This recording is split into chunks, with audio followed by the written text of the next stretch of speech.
Squeeze La Familia, we back again with another reaction video. Squeeze La Familia, y'all feeling this merch? Y'all feeling this color wave? Orange green. Oh, my dunks, got the orange green dunks. Squeeze, I put that. Yeah, I put it on when I want to put it on.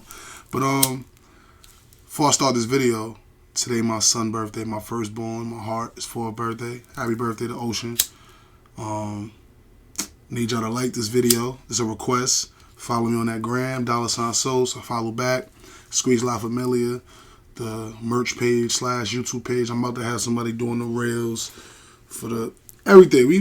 Yo, listen, this year is our year. That's it. Let's jump into the video. It's harder for artists to survive out there. Hold on, cause it started 5 seconds early. Let's do it. Being a rapper is one of the most dangerous jobs in the world, and it seems like it's getting even harder for artists to survive out there. I don't agree with that statement. It's only hard when you make it hard on yourself. Like when you out here or demon time, the demons is gonna come. You feel me?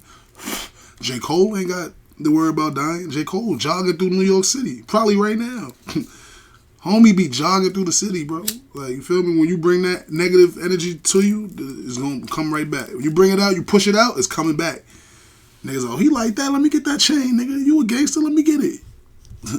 Most rapper murders get solved pretty fast because the shooters leave a ton of evidence behind.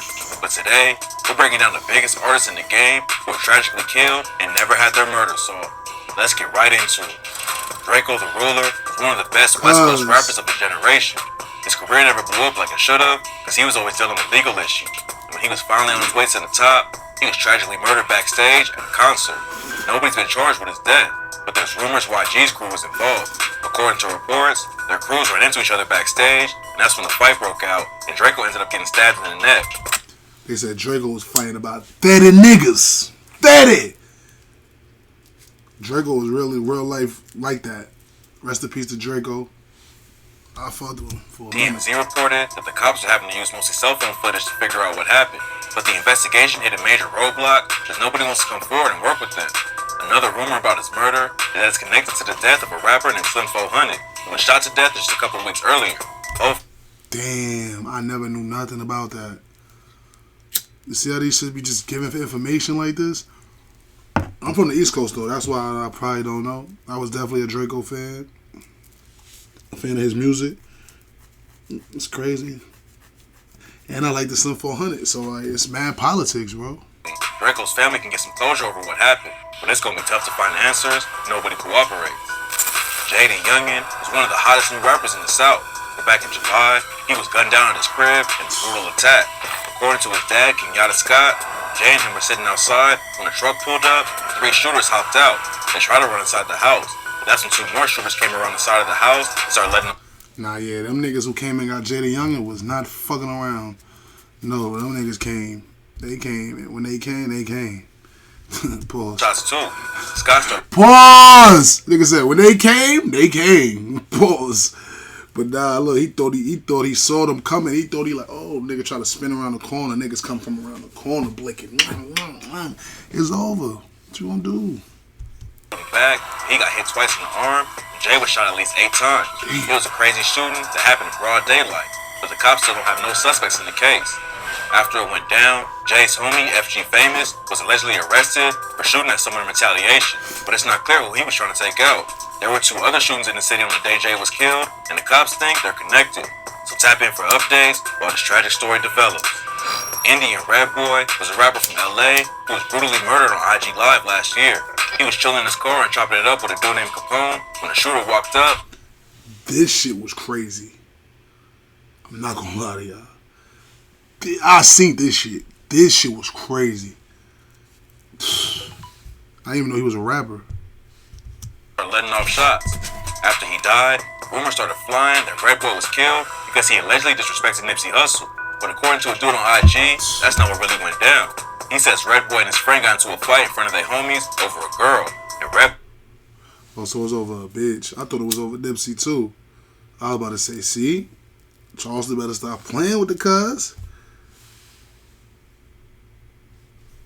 I stomped out. After the fight, Red Boy allegedly tried going after the same chick again, and that's when he was shot and killed. Killing someone on IG Live seems like an easy way to get arrested immediately, but the cops still haven't named any suspects in the case. Jimmy Wapo was a rapper from Pittsburgh affiliated with Wiz Khalifa. He was only in the rap. Yo, they did that Indian Red Boy so dirty. You seen him getting hit on the lot. Like, that's... I'm surprised he didn't show that shit on there. He want to get monetized. That's why he ain't show that. But nah, that was crazy. They did him dirty. Dirty. For a couple years. But Wapo was already racking up millions of streams and working with huge artists like 21 Savage. But before he could reach his full potential, Wapo got killed in a drive-by shooting in the Hill District neighborhood of Pittsburgh. He was on his way up in the rap game, but the cops say Wapo was heavy in the streets and called him the Hill District Terror. After he died, cops accused Wapo of running the crew of the 1100 gang and being involved with at least 2 other murders in the city. Nobody's ever been arrested for his murder.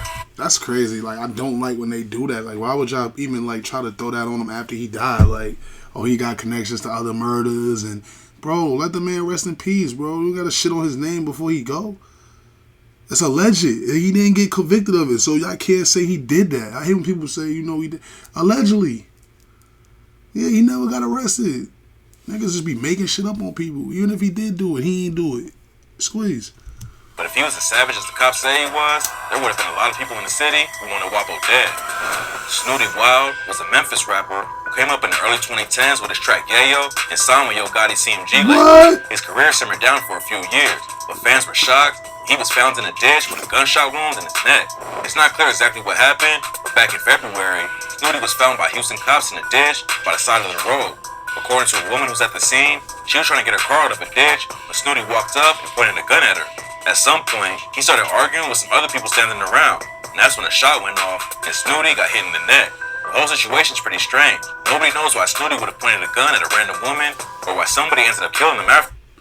Yeah, that whole story sound crazy, I ain't gonna lie. And I didn't even know Snooty was dead. That's even more crazy. I didn't even know that. I never even heard that. Crazy. Look where I stopped at that. Ain't that something? The cops are still looking for his killer, so tap in for updates. It's a wild case. Goo New came up in Maryland and was known for his crazy work ethic. He put out 10 projects between 2018 and 2021 and was popping off for tracks like Stain, No Diss, Hood Rich. But in March 2022, he was tragically shot to death after getting robbed for his jewelry. Goo New's mom said all he wanted was to get his family out of the hood, but somebody killed him before he had the chance. According to her, nah, they stuck in the hood with that dusty red couch. That shit crazy. New actually handed over his watch and chain, but the killer still shot him in the back. Trying to keep your jewelry can get you killed. Try to keep your jewelry. He gave them niggas the shit and they still boomed him. So what do you really do?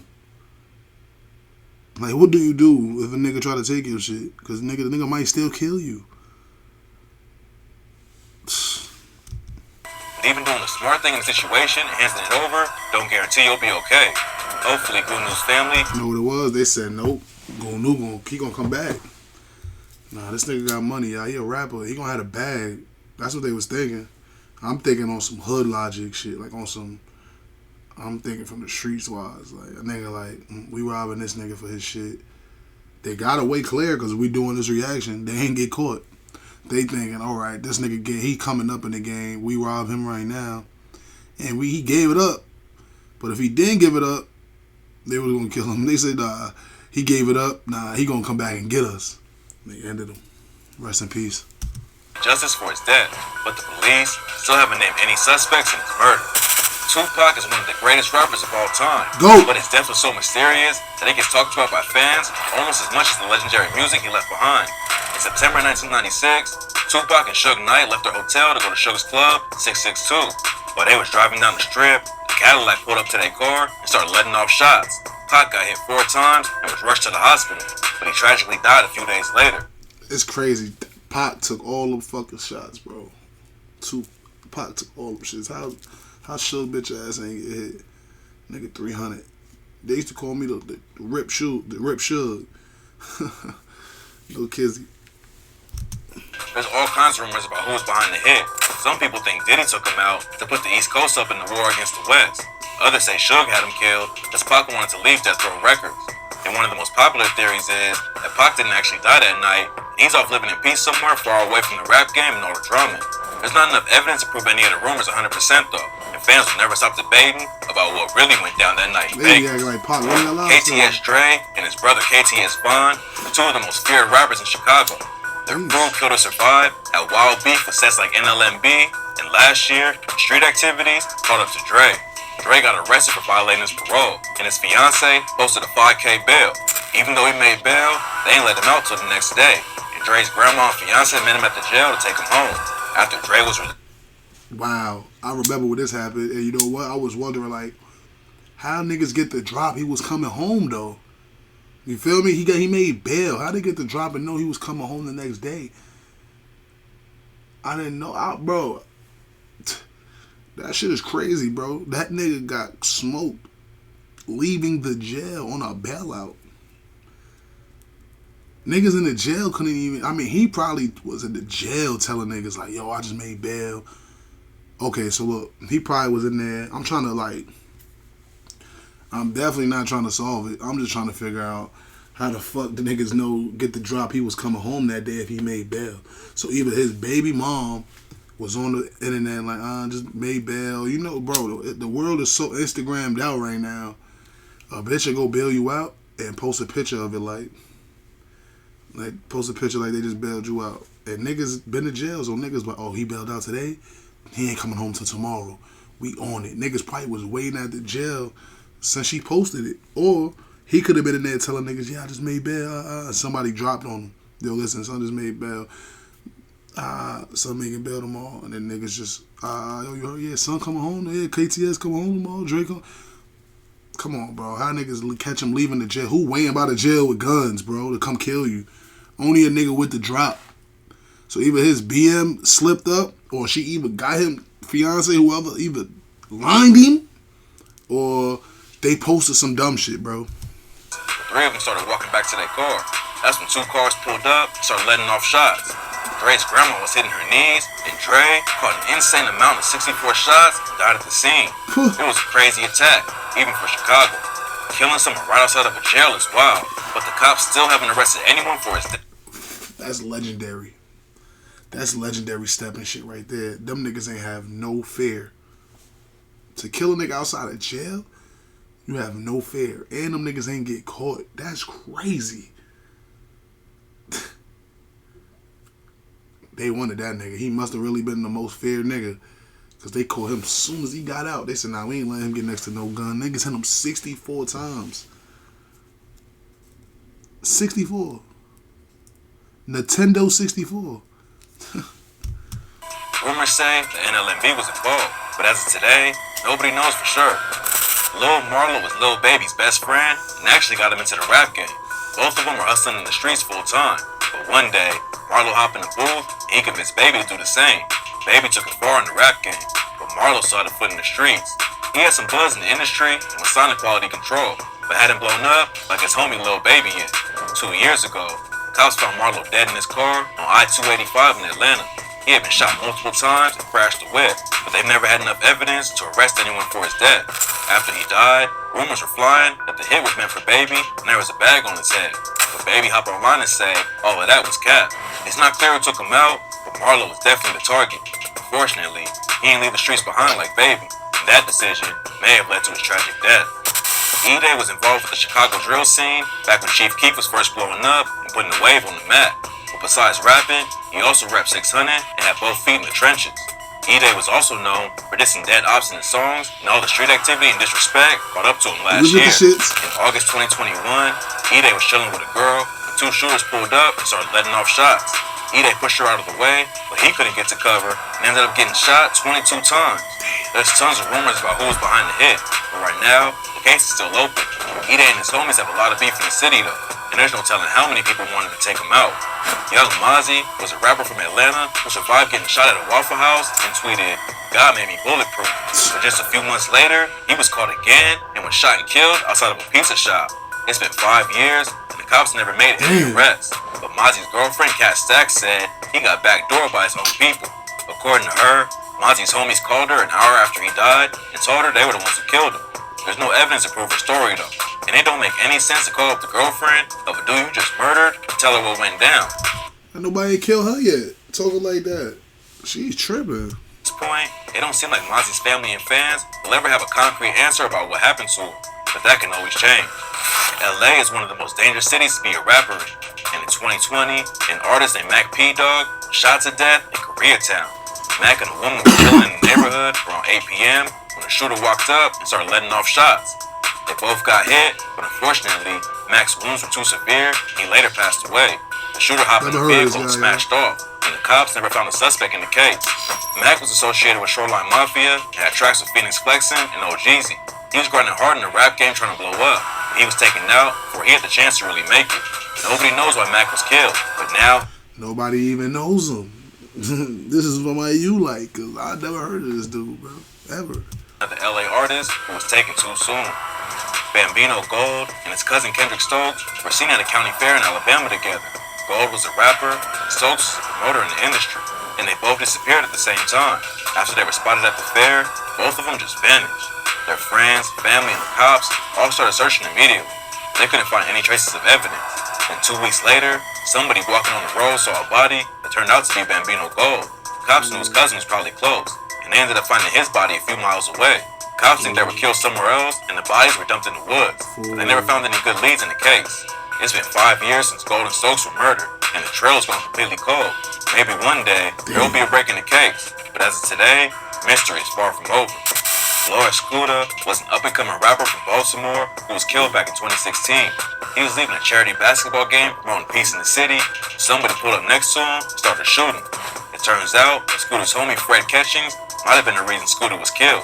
Just a few hours before Scooter was shot, Catchings allegedly crashed out and shot an op named Devontae Robinson.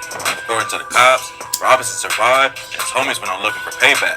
And when they found Scooter on the road, they ain't hesitate to take him out. One of the main suspects was a dude named Cortez Mitchell. But before he could be charged with Scooter's death, he was shot and killed at a traffic light a few months later. Oh, nah, they was stepping about Scooter. They was stepping. Them niggas was stepping. He shot him, he got shot, then he got shot. Never ending cycle. Nobody gonna get charged. The cops never closed Scooter's case, but it seems like the streets caught the killer before they could. Shooter's shells popped off in the Chicago drill scene when he dropped an NLMB diss track called Death of 150. But just 3 months later, he was ambushed in broad daylight and taken out by 3 shooters. It's not clear who was behind the hit, but the shooters obviously wanted to send a message. Shells was reportedly shot 15 times in the face, and a photo of the aftermath started going around. Headshot, headshot, headshot, headshot, headshot. Dirk was going crazy in that song. Was he talking about this little dude? That's a lot of headshots. Shells rep Black Mob, who had a major beef with NLMB, but there's no evidence that NLMB was behind the hit. The cops are still investigating the case 5 years later, but at this point, it don't seem like anyone will ever get booked for the shooting. All of these cases are crazy. Hopefully one day. So wait, somebody got called for Biggie shooting? Why we ain't see Biggie? He did Tupac, how you ain't do Biggie, nigga? I don't think Biggie, I don't know. Like, comment, subscribe, y'all. That 24 probably gonna come tonight, so put y'all bells on. I'm dropping this today. The 24 is coming tonight, 12 o'clock. Put y'all bell on. Squeeze. We out of here. All the music videos you're asking for, they might be in that 24. Squeeze.